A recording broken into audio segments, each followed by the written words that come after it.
What's up everyone, this is Master and today in this video I'm going to be showing you how to create a rolling bass line and some simple evolving arpeggios for melodic techno. So let's get started. Basically I have a simple drum loop going on here with a kick, running hat and open hat with a clap. This is how it sounds like, and with the clap now. Pretty simple, nothing extraordinary going on here, just a simple loop with a kick, running hat, open hat and a clap. Now let's make a rolling bassline on top of this. To do so, I'm going to create a new MIDI track, load in a default operator on this one. Well, operator is definitely one of my favorites since its interface might look very simple and basic, but believe me, it's a very powerful synth. Let's draw a rolling pattern on top of this. The key of my track is F minus, so I'm going to draw some notes in F. Set the grid to 1/16. I'm going to start with the one beat loop and then carry on forward. So this is a basic pattern for a rolling bass, but right now you see all the velocities are equal and I want my bass to duck when the kick drum hits so that I have enough space for the kick drum to come through and create a movement in the bass as well. So I'm going to draw some velocities in this.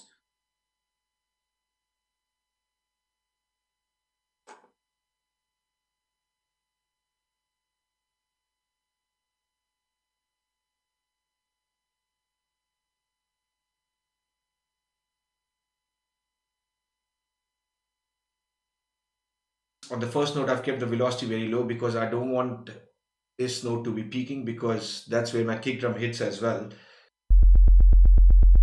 Right now, you see the volume for all the notes is same. The reason being the velocity is not affecting the volume. I'm going to set up my operator. First of all, set the voices to 1 because bass is monophonic. Now, in the master section itself, you see we can have different kind of routings. On the first one, we have the velocity and I want the velocity to affect the volume. So if I go to this drop down box here and select volume, and how much volume it will be affected will be determined by this number, that is amount. So let's take it up. How it sounds now. Right now my oscillator is playing a simple sine wave, but I'm gonna choose Saudi as it is rich in harmonics. And let's load in a spectrum as well so that we can keep track of the frequencies. So now let's hear the sound once again. Obviously a lot of higher frequencies. I can bring them down using the filter here. I'm going to choose one of the analog style filters, that is OSR, and bring the filter down, say to around 200 or 250. See where a sweet spot is.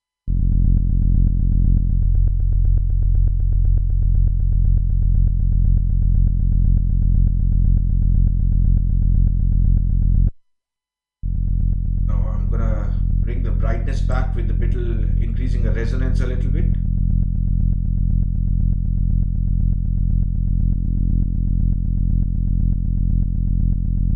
You can add a little bit more of brightness with the filter envelope as well.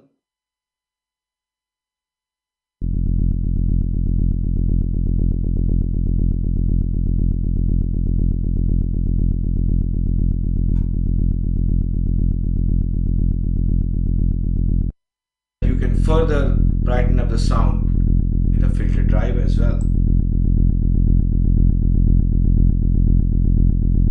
Let's keep it here for the time being and we can find the sweet spot a little later. Now, since we're using the operator in FM mode, I can use the oscillator 2 to modulate oscillator A. But since I've got enough frequency content in the lower frequency spectrum, what I'm going to do is, you can experiment with different waveforms, but for the oscillator 2, I'm going to choose sine 4-bit and play the oscillator 2 at an octave higher. Now, when I increase the level of oscillator B, it will modulate the sound coming out of oscillator A.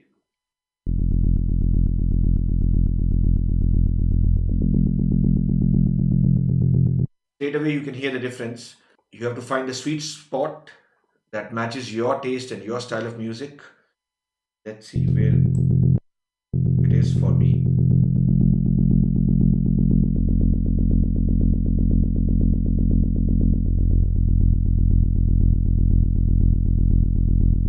Sounds pretty deep here.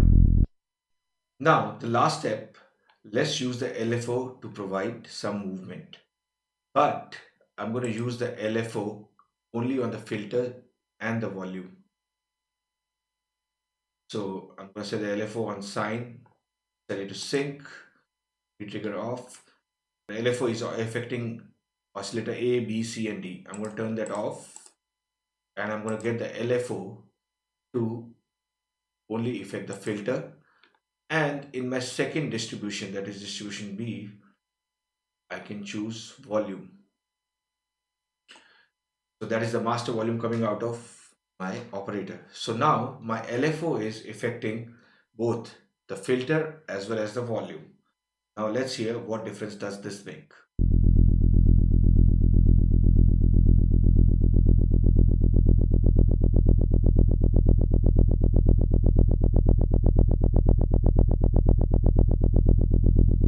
Again, you have to find the sweet spot that matches your taste.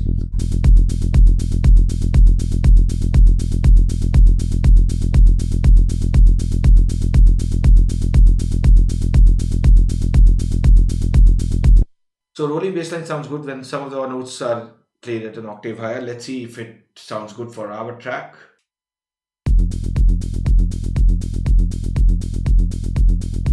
Maybe not this one. Let's see.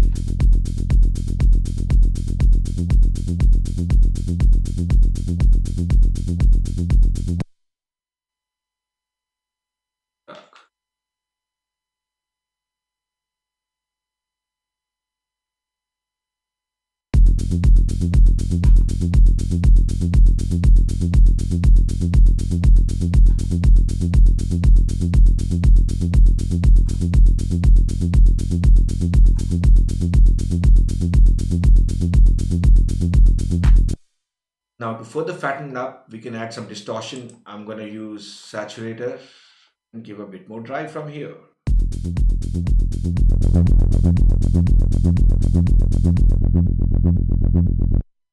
Got to make sure that the levels are not peaking and it's not overpowering. So you can either reduce the level from here or I can even reduce the level from the saturator itself.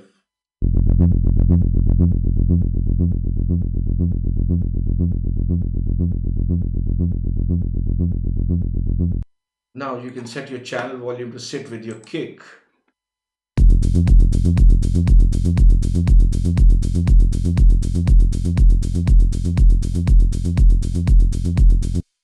I am not using any sidechain compression so far as I've already ducked the volume using my velocities, but just to ensure that none of the bass sounds interfere with the kick drum, I'm going to slightly sidechain it using a sidechain compression compressor. Sidechain it from the kick.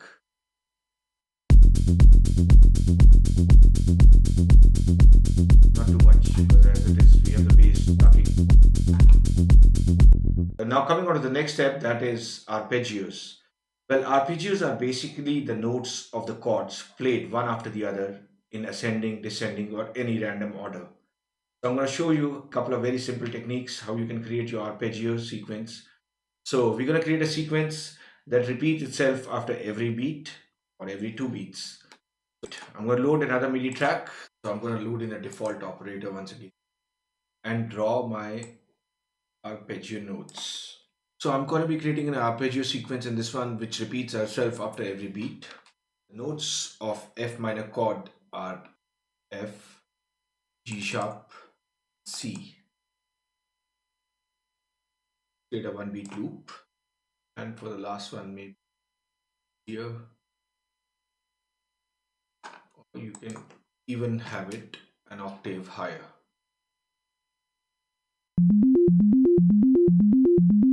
So right now my oscillator on the operator is playing the sine wave. I'm going to change it to saw D and suddenly I'll have a lot of higher harmonics being added to the sound.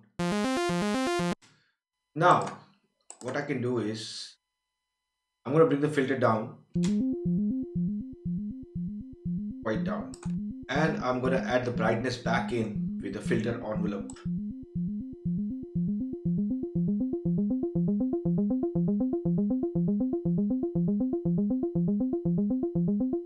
Bit of resonance as well.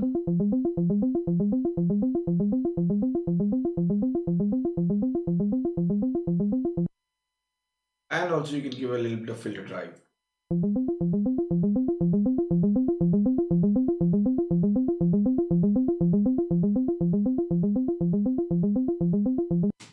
So the next step is I'm going to get LFO to create the movement in the sound. So I'm going to turn the LFO on. Right now LFO is affecting all my oscillators A, B, C and D. I'm going to turn that off. And I'm going to just have LFO to affect my filter. But before that, I'm going to set the LFO, the sync mode, retrigger off on 1/16. And now, suddenly the sound will change. And this amount will determine how much the LFO is affecting my filter.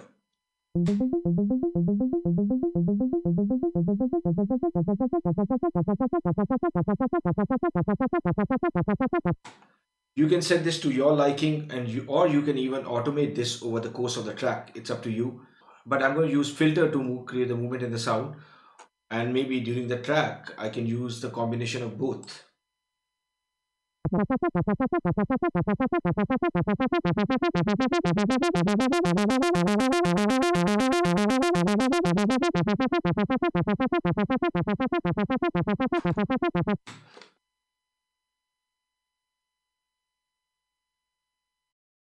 So I can actually automate the filter frequency.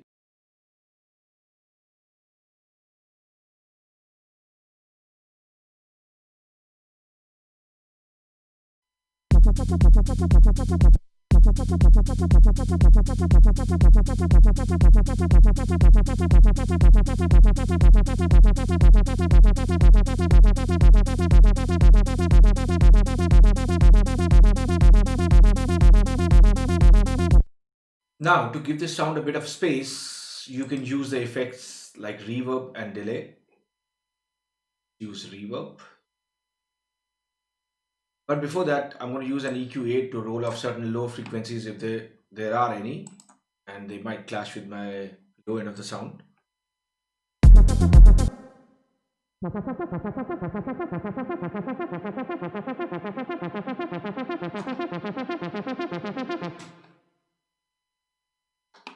Bring the reverb down.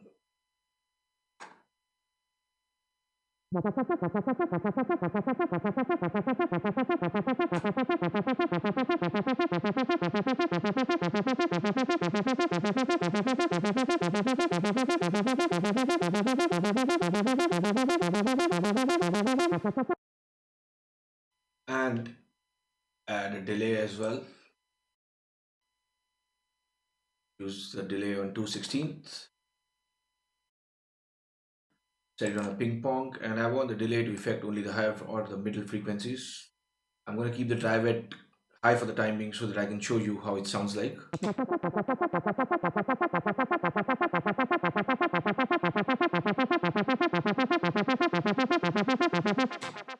And in your track, you can automate this dry and wet as well. Let's see how it sounds like.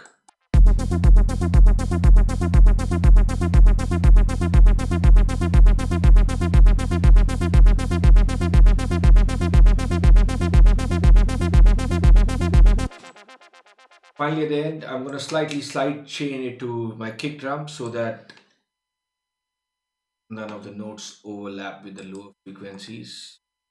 Side chain it to kick. Solo it.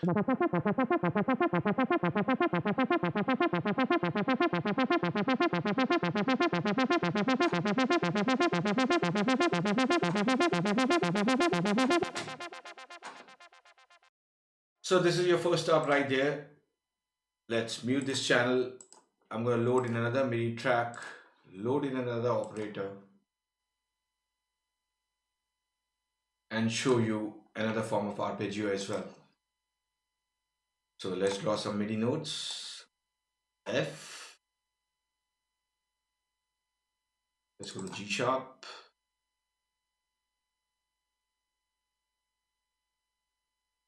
C. I'm going to stick to the same concept how I created previous arpeggio. So again, turn the LFO on. I don't want it to be affecting my oscillator, just the filter, and set it to sync at 1/16.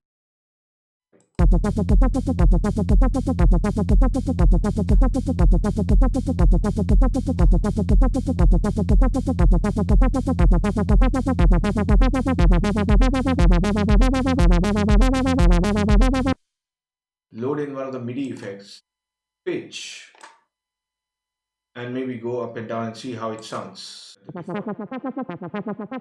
take it an octave up,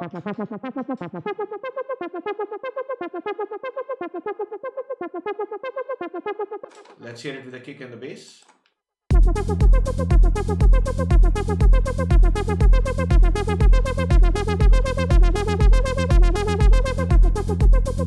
At the end, it all comes to your taste, the kind of music that you like and the kind of sounds that you prefer. Now, taking the step further, I'm going to create an arpeggio using the notes from the chord itself, but randomizing them, basically arranging them up and down the octave in a random order. Again, I'm going to create a new MIDI track, load in a default operator on this one, and now let's draw some notes.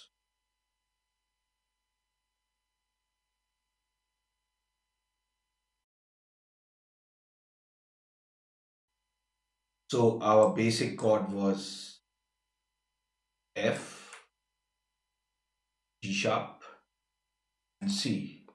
Now let's just randomize these notes. Maybe take G sharp here, C here, and you can even go an octave up.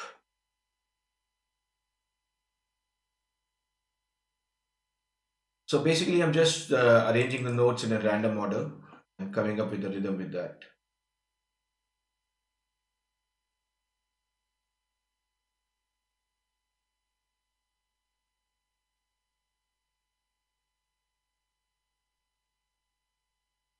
So still all my notes are F, G sharp and C, just arranged up and down the octave. So let's hear how it sounds like. Right?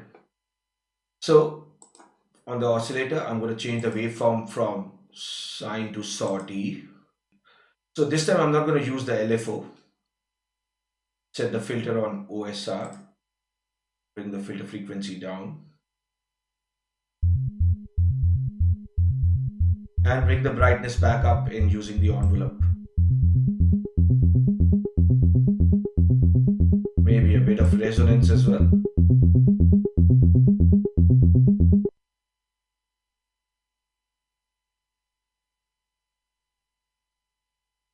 And now what we can do is, we can actually automate this filter.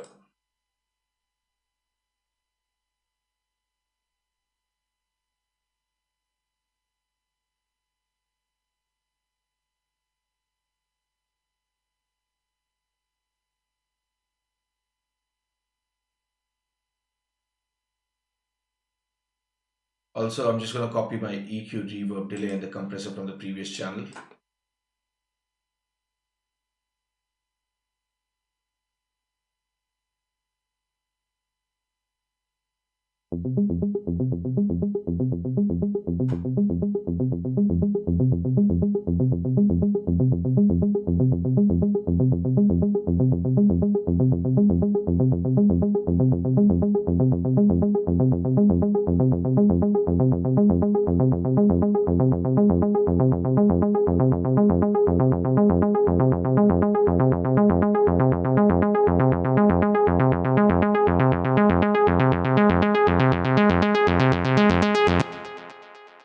Let's hear it with the beat.